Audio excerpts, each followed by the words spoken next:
Morning guys. So, medyo tinanghali ako ng gising kasi napuyat ako kakagawa ng assignment ko kagabi. Tapos 2 hours na lang bago mag-start yung class. Kaya nga lang, maliligo pa ako tapos nagpe-prepare. Tapos medyo mahaba din kasi yung travel time ko kasi medyo malayo din kami sa school sa BSU. So yun, pagkatapos ko maligo, nakapagsuot na ako dito ng polo at saka pants ko. Ang una kong kinakabit sa akin yung ID ko, tapos saka pa lang yung relo. Tapos pagkatapos yung kwintas naman, itong kwintas ko na ang pendant niya, beef. Wala naman tong sentimental value sa akin kasi nabili ko lang naman to sa Shopee. Tsaka stainless lang siya. So yun, tapos ang pinakahuli kong kinakabit, yung bracelet ko. Itong bracelet ko na to, meron na tong sentimental value. Yes, bigay ito ng ate ko nung 17th birthday ko as a birthday gift. So yun, mahalaga siya sa akin kahit napakahirap niya ikabit kasi napakaliit ng lock.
Hey guys, so it's me and today samahan niyo ako mag-prepare para sa aking pagpasok.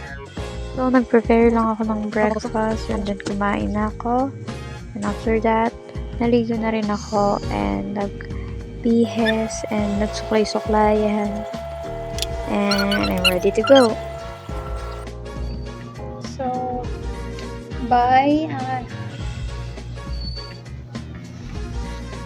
So today, day off ni mama, so hindi ko siya hatid today, so solo ko lang. And nung dumadaan pa rin naman ako dun sa na lagi namin dinadaanan kasi nare-relax ako dun sa view dahil sa ganda ng view.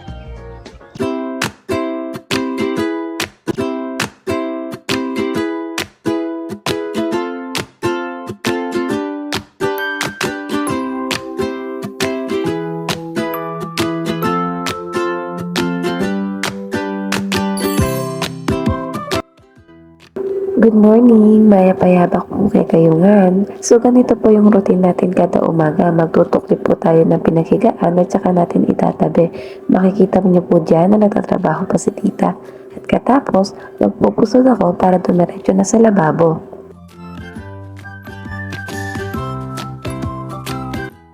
Nakasanayan ko na kada umaga maghihilamos ako at saka magsisipilyo. Hindi na lamang nakita dyan yung pagsipilyo ko pero nagsisipilyo ako. Dahil kung ano yung routine ko kada gabi bago matulog, ganyan din ang routine ko kada gising ko.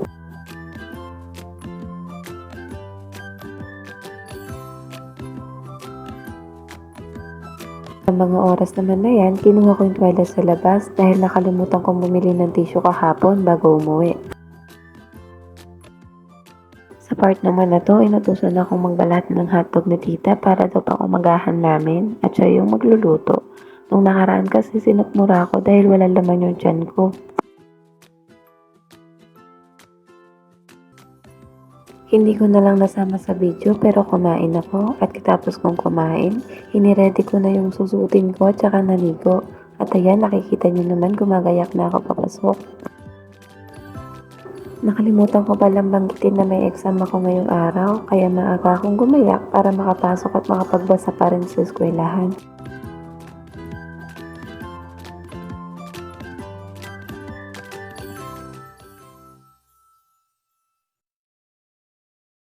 Katapos ko magbihis, ayan nagsusuklay na ako para maayos na tayong makaalis.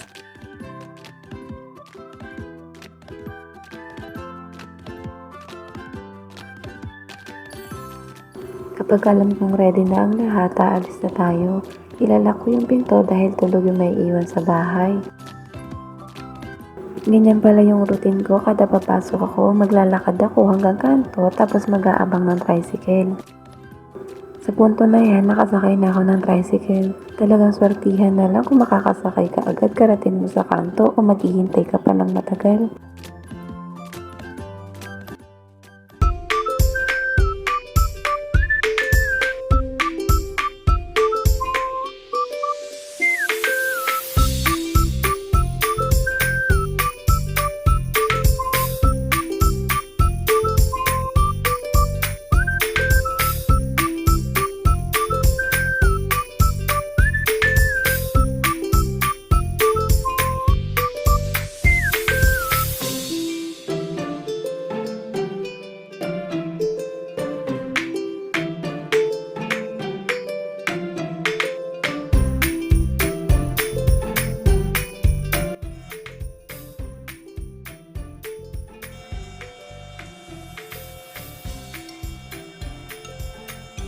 Time check, it's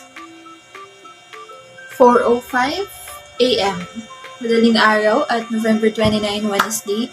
So today is our last day in our cooperating school. So 2 hours before the official class, which is 6 o'clock, kailangan nang gumayak at bumangon para hindi mali. A day in the life of a college student. Most of the time, if the class starts 7, gumigising ako ng 3 hours before that, so usually my day starts at 4. 2 hours para gumayak and another 1 hour for travel time. Actually, 20 minutes away lang naman yung bahay namin from palengke ng Baliwag. But, of course, in the city of Baliwag, wherein unpredictable ang traffic, so mabuti nang maaga pumasok kaysa naman mali. Hindi ako ma-makeup na tao kasi wala akong talent sa ganun. Kaya mabilis lang naman ako gumayak unless I'll style my hair that requires too much time. Or, siguro paling lang talaga ako magpusod. Every Monday, from 7 to 6 ang klase ko. Pero dahil Wednesday ngayon, we start from 6 to 2. So, early in the morning, I have to start my travel to my destination. That's why, we're going on a trip with our favorite rocket ship zooming through the sky. Charing. Actually, one of the problem here in our place is sobrang hirap isarado ng gate. Just kidding. Mahirap talagang sumakay here, especially this early morning. May pilahan naman sa labas na medyo malapit sa amin at nakikita naman nila kami kapag nasa labas na kami. Unfortunately, laging iisa lang yung tricycle dun. Tapos lagi pang coding si kuyang laging nandoon. So, we have no choice but to really wait sa mga dadaan na magsasakay. Programang ito ay rated SPG. Striktong patnubay at gabay ng magulang ang kailangan. Maaaring may masiselang tema, lengguwahe, karahasan, sexual, horror o droga na hindi angkop sa mga bata.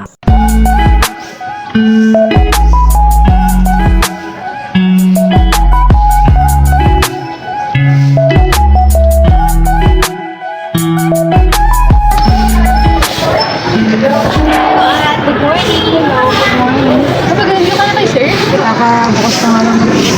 Okay, mag-review pa lang din ako.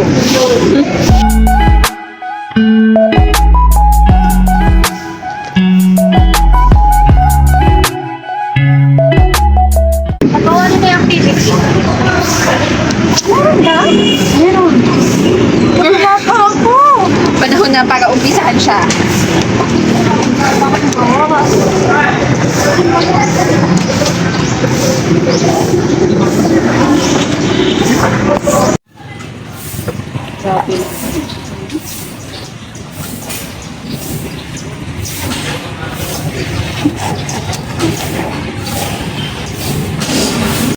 O, tignan mo. Tinulugan na ni Girlie yung sinasagutan niya. Pero wait lang. Kulang pa tayo. Nasaan si Julie? Wait na naman. Baka wala na naman pa.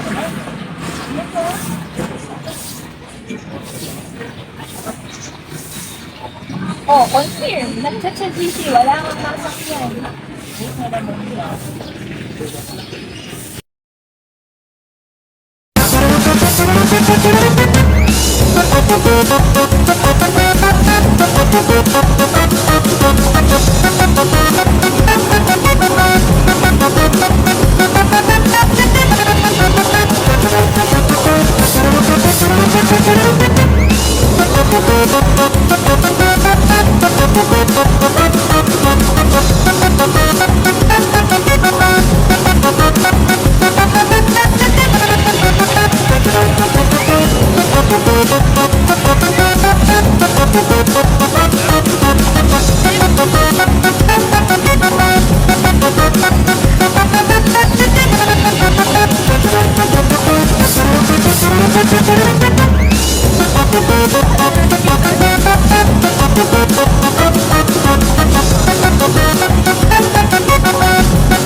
Nakatulog pala ako.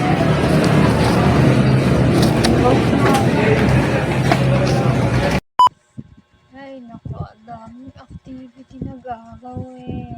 Sige, gawin ko na nga ito para matapos.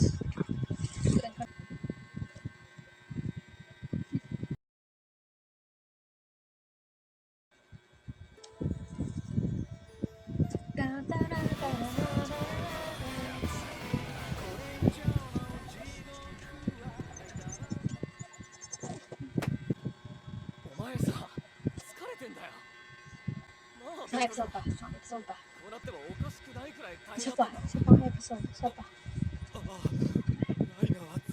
No, isa pang episode. Tapos na eh. Isa pa.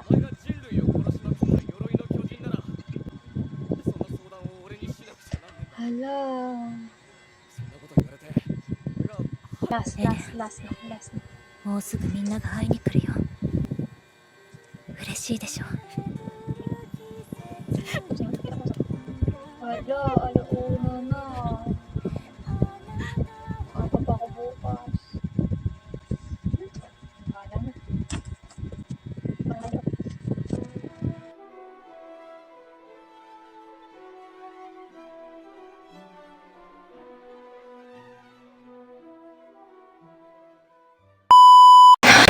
na mag-review. Okay na yung dress, aanin mo yung sobra. Hindi maganda yung dress. Kailangan mag-review ka para mataas yung grade mo. Nako. Ikaw na mag-review. Magpahinga ka na. Kapag-tagal mo na nag-aaral. Hindi. Ganito, Rochelle. Isipin mo yung pagod at sakripisyo ng magulang mo para mapag-aral ka. Hindi, kailangan ko reviewin to at tapusin. Kailangan ko makapasa.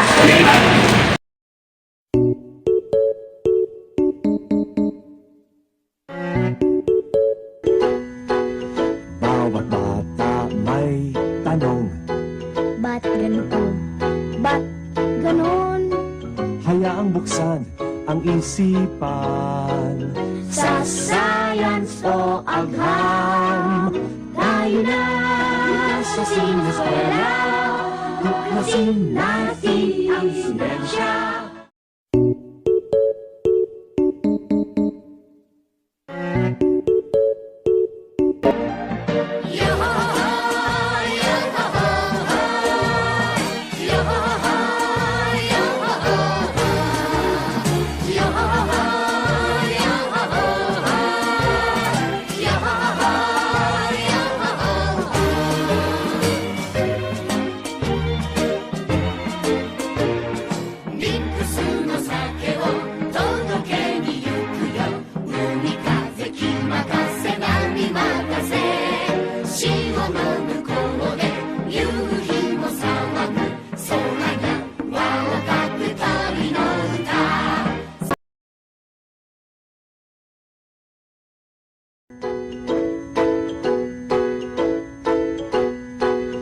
Bawat bata may tanong, Ba't ganito? Ba't ganon? hayaang buksan ang isipan. Sa science o agham, tayo na sa siniskwela. Tuklasin natin ang siyensya. Buksan ang pag-iisip, Tayo'y likas na scientist.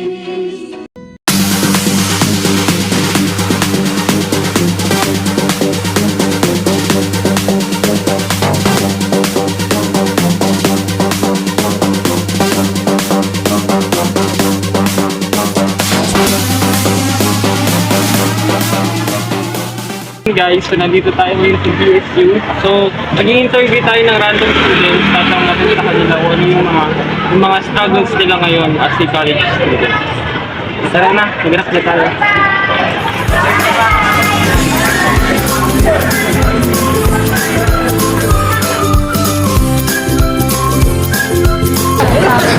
Good afternoon po. Pwede po ba kayong mabala saglit? Meron lang po kami isang question na itatanong. Okay lang po ba? About po sa struggle as a student po. Okay lang po? Sige, first of all, ano po mga pangalan po nila? Millicent po. Cassandra po. Grace Ann po. Ano pong course nyo po, tsaka section? ESBA 1. Okay po, isa lang naman po yung tanong namin. As a college student po, ano po yung mga struggle nyo, lalo na po ngayon na finals, naiipon po yung mga gawain? Ano po yung pinaka-struggle nyo ngayon?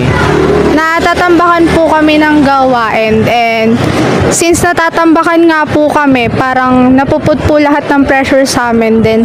Nagkakasakit din po kami bago mag-finals. Time management po. Parang kulang din po kami sa time management kasi gaya po nung sinabi niya, nagpapatong-patong na po yung activities and minsan po talaga hindi na ma-manage ng tama yung oras namin. Parang ganun din po, procrastination po. Since nung bago po mag-finals, wala po kami masyadong ginagawa. Then kung kailan finals po, tsaka po namin hahabulin lahat ng gagawin namin. Thank you po. Excuse me po, pwede po ba kayo ma-interview lang saglit? Sige po, about Sige po. Ano pong course po nila, ma'am? BSIA 1A. Section po pala. 1A po. So, ano po yung daily struggle o yung struggle niyo po as a college student? Lalo na po ngayon na, syempre finals na po, madami na pong mga gawain na iipon. Ano po? For me po, as a first year college student, yung time management po talaga. Kasi syempre, hindi naman porke na estudyante ka, hindi naman po yun yung buong sakop mo. Syempre, meron ka rin pong gawain sa bahay, other things like yung hindi lang po sa bahay, like for example, community, kung ikaw SK ka, sa bahay yung sa mga gawain sa bahay bilang ikaw yung panganay, ganun, yung mga activities, projects, saka kung ano pa po. Yung time po talaga yung pinaka-struggle ko. Tapos, since malayo din po yung bahay ko, yung pagbiyahe nga. Thank you po.